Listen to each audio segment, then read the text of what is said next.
สวัสดีครับพี่น้องเจอกันอีกหนึ่งคลิปสวยๆนะครับนะก็เรื่องราคาข้าวจากสมาคมโรงสีข้าวไทยรายงานเมื่อวานก็คือวันที่3ราคาข้าวขยับเด้อพี่น้องเด้อในส่วนของราคาข้าวหน้าปลังข้าวเจ้าดอข้าวหอมมะลิ105แล้วก็ข้าวเจ้าดอมีแนวโน้มเป็นจังไดในส่วนของข้าวหน้าปลังพี่น้องข้าวหน้าปลังข้าวบ่ว่าข้าวแห้งหรือว่าข้าวเกี่ยวขายสดซึ่งช่วงนี้เนาะครับเนาะก็กำลังเก็บเกี่ยวกันก็มีปัญหากับว่าในส่วนของภาครัฐที่ออกมารับรองว่าตั้งแต่วันที่1เป็นต้นไปนี่ข้าวหน้าปลังหรือข้าวหอมปทุมนะครับเนาะซุ่มข้าวหน้าปลังนี่จะราคาขยับขึ้นประมาณตันละ 8,000 บาทแต่พอมาเบิ่งราคาในส่วนของเข้าที่เพิ่นเว้าดิที่ท่านร้อยเอกธรรมนัสพรหมเผ่าการันตีว่าเข้าวันที่1เริ่มตั้งแต่วันที่1พฤศจิกายนมาว่าซั่นเพิ่นว่าโดยให้สหกรณ์เป็นผู้รับซื้อข้าวหน้าปังจะต้อง 8,000 บาทเข้าหน้าปีโดยเฉพาะข้าวกข15ข้าวหอมมะลิ105หรือว่าข้าวกข15จะต้องได้ตันละ 12,000 ถึง 13,000 บาทต่อตันแต่ปรากฏว่ามาเบิ่งในรายงานของสมาคมโรงสีข้าวไทยราคาบ่ขยับขึ้นเลยราคาบ่ขยับขึ้นเลยพี่น้องมาเบิ่งในส่วนของเอกสารในส่วนของสมาคมโรงสีข้าวไทยที่เพิ่นแจ้งมาว่าราคาข้าวตอนนี้นี่ไปสำไหนแล้วเนาะครับเนาะรายงานมาเมื่อวานไปรับชมครับนี่พี่น้องสมาคมโรงสีข้าวไทยรายงานราคาข้าวเปลือกทั่วประเทศประจำวันที่3พฤศจิกายน2568ข้าวเปลือกเจ้าอันนี้เป็นข้าวนาปลังเด้อพี่น้องเด้อต้องเน้นย้ำก่อนเนาะว่าข้าวนาปลังราคาไปเท่าใดข้าวนาปีไปเท่าใดเนาะครับเนาะอันนี้ข้าวนาปลังอย่างเดียวจังหวัดแล้วก็มี3ช่องแล้วก็มีช่องจังหวัดมีแล้วก็มีความชื้น 15% นี่ข้าวแห้งบาทต่อตันคือกันแล้วก็มีความชื้น 25% บาทต่อตันก็คือข้าวที่ขายสดเนาะครับเนาะถ้าต่ำกว่า 25% นี่ก็ราคาต่ำลงเด้พี่น้องเด้อราคาบ่ซ้ำนี่เด้ 30% จังซี่นี่เนาะครับเนาะราคาความชื้นมันหลายมันอาจจะบ่ถือฮอดหม่องนี้นะครับเนาะมาเบิ่งกรุงเทพพี่น้องพื้นที่ของภาคกลางกรุงเทพมหานครความชื้น 15% รับซื้ออยู่ที่เริ่มต้น 6,200 ถึง 6,600 บาทต่อตันความชื้น 25% รับซื้อเริ่มต้นอยู่ที่ 5,000 ถึง 5,400 บาทต่อตันกาญจนบุรีความชื้น 15% รับซื้ออยู่ที่ 6,200 ถึง 6,600 บาทต่อตันความชื้น 25% รับซื้ออยู่ที่ 5,000 ถึง 5,400 บาทต่อตันจังหวัดฉะเชิงเทราข้าวเปลือกเจ้าข้าวนาปลังความชื้น 15% รับซื้ออยู่ที่ 6,200 ถึง 6,600 บาทต่อตันความชื้น 25% รับซื้ออยู่ที่5,000 ถึง 5,400 บาทต่อตันจังหวัดชัยนาทขยับขึ้นมาพี่น้องความชื้น 15% รับซื้ออยู่ที่ 6,100 ถึง 6,500 บาทต่อตันความชื้น25% รับซื้ออยู่ที่ 4,900 ถึง 5,300 บาทต่อตันจังหวัดนครนายกความชื้น 15% รับซื้ออยู่ที่ 6,100 ถึง 6,500 บาทต่อตันความชื้น 25% รับซื้ออยู่ที่ 4,900 ถึง 5,300 บาทต่อตันพี่น้องจังหวัดนนทบุรีความชื้น 15% รับซื้ออยู่ที่ 6,200 ถึง 6,600 บาทต่อตันความชื้น 25% รับซื้ออยู่ที่ 5,000 ถึง 5,400 บาทต่อตันนครปฐมความชื้น 15% รับซื้ออยู่ที่ 6,200 ถึง 6,600 บาทต่อตันความชื้น 25% รับซื้ออยู่ที่ 5,000 ถึง 5,400 บาทต่อตันปทุมธานี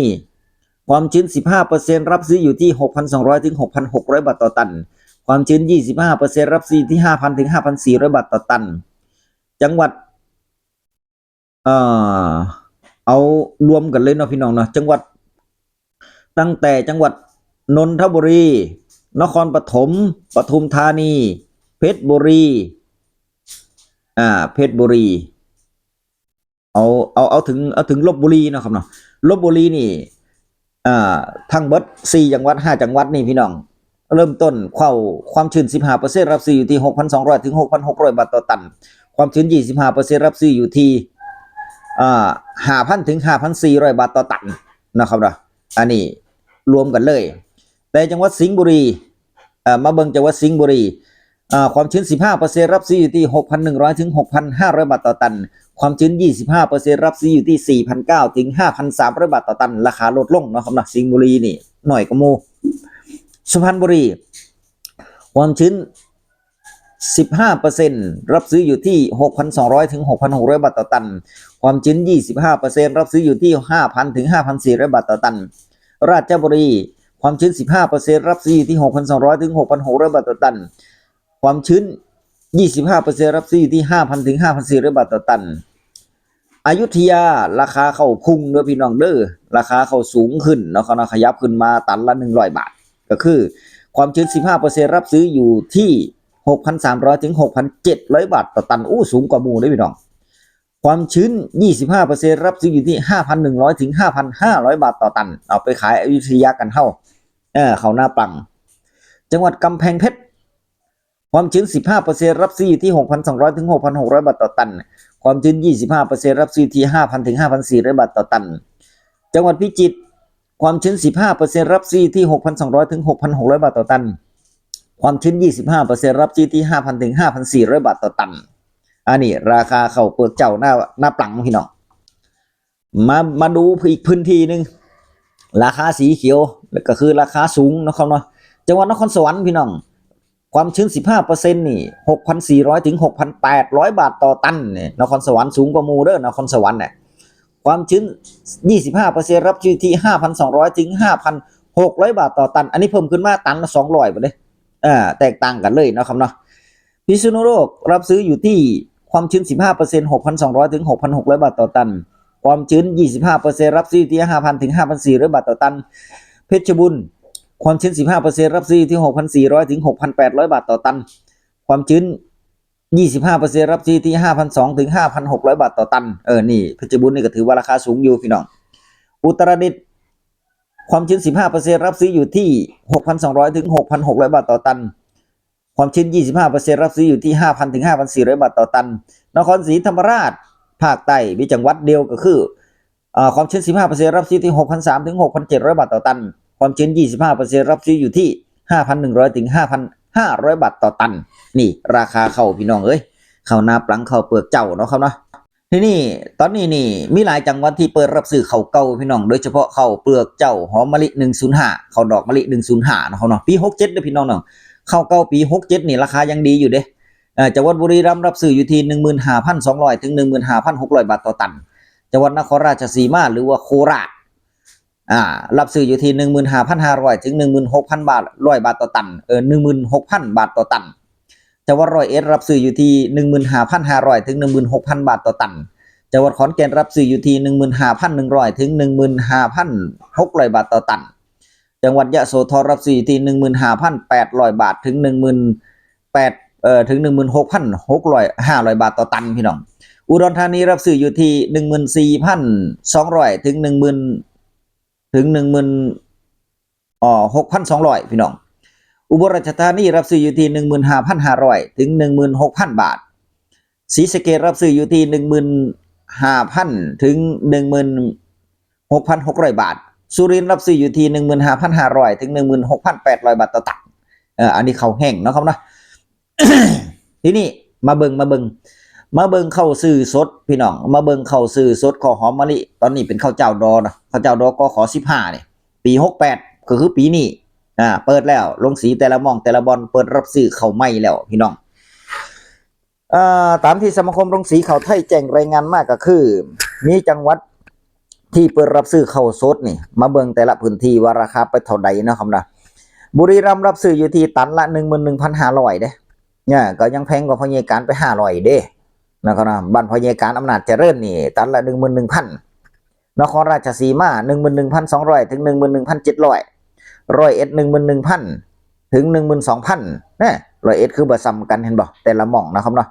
ขอนแก่นรับซื้ออยู่ที่ 11,300 ถึง 11,600ยะโสธร 11,000 ถึง 12,000อุดรธานียังบ่ทันได้เปิดอุบลราชธานี 11,300 ถึง 11,700ศรีสะเกษ 11,000 ถึง 12,000สุรินทร์ 11,400นี่เช็คเบิ่งแต่ละจังหวัดพี่น้อง อย่าว่าภายในจังหวัดแต่ละจังหวัดพี่น้องราคาที่บ่ซ้ำกันเนี่ยขนาดจังหวัดเดียวกันร้านข้าวไก่เคียงกันก็ยังเปิดรับซื้อบ่ซ้ำกันก็มีเนาะครับเนาะเรื่องราคาข้าวนี่จักเป็นจังได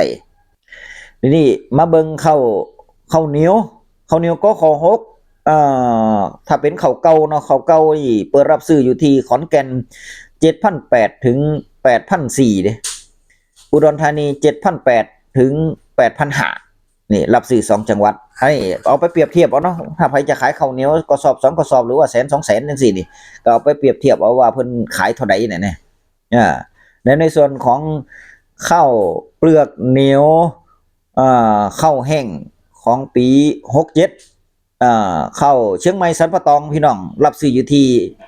9,000 ถึง 10,000อุดรธานีรับซื้ออยู่ที่ 7,200 ถึง 7,500 อันนี้ข้าวใหม่สันปะตองแล้วในส่วนของข้าวเปลือกหอมปทุมเนี่ยที่เพิ่นถามมานะข้าวเปลือกหอมปทุมรับซื้อเท่าใดเนี่ยมีจังหวัดเดียวที่รับซื้อมี2จังหวัดที่รับซื้อกรุงเทพเนี่ยรับซื้อข้าวสดอยู่ที่ 8,800 แล้วสิงห์บุรีรับซื้อข้าวแห้ง 8,000 ถึง 8,300 ข้าวสดรับซื้ออยู่ที่ 6,800 ถึง 7,300 เด้อข้าวเปลือกหอมปทุมเนาะครับเนาะอันนี้ราคาที่แจ้งเข้ามาพี่น้องราคาที่แจ้งเข้ามาเบิดล่ะราคาเขาในส่วนของนอกนี่ก็จะเป็นข้าวก็ขอ15เนาะก็ขอ15แต่ว่าข้าวเจ้าดอกก็ขอ15นี่เปิดช่วงแรกๆนี่มาแรงอยู่เด้ตันละ13,300 บาทพุ่นเด้จากหันก็ลดลงมาเนาะครับเนาะ12,000 ถึง 12,500 เด้จากหันก็ลดลงมา 12,250 บาทก็ตามมาฮอดสัปดาห์นี้ก็เริ่มต้นในสัปดาห์ที่แล้วปลายสัปดาห์ที่แล้วศุกร์เสาร์อาทิตย์ก็ยังได้ 11,250 บาทอยู่เด้แต่พอมาเปิดอาทิตย์นี้วันจันทร์เมื่อวานนี่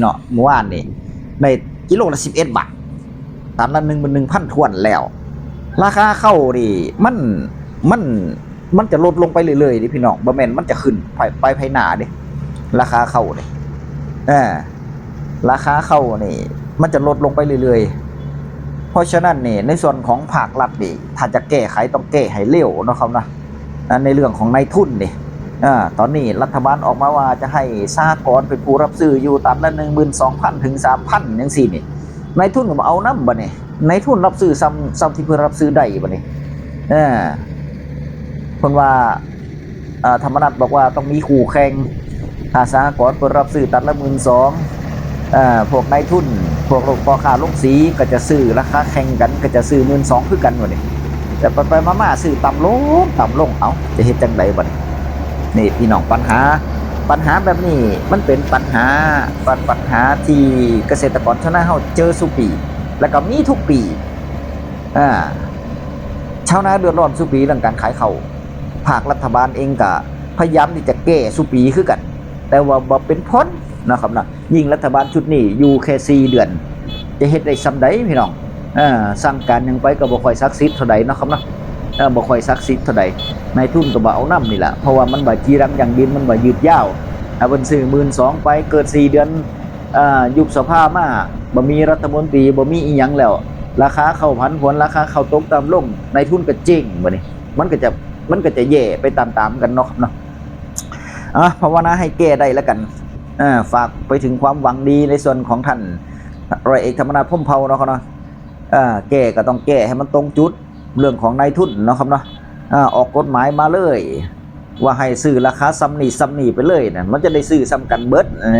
ถ้ามาแข่งขันกันนี่คนที่เพิ่นบ่เข้าร่วมแข่งขันก็มีซื้อตามยถากรรมซื้อตามนี่ตามเกิดขายให้ก็เอาบ่ขายให้ก็บ่เอาจังซี่พี่น้องเกษตรกรชาวนาฮู้อยู่แล้วว่ามันต้องขายเพราะหยังเพราะมันบ่มีหม่องขายเนาะเข้ามันหลาย นายทุนเพิ่นฮู้แก้วเพิ่นฮู้แก้วฮู้จุดคลิปหน้าพบกันใหม่พี่น้องคลิปนี้ไปก่อนสวัสดีครับ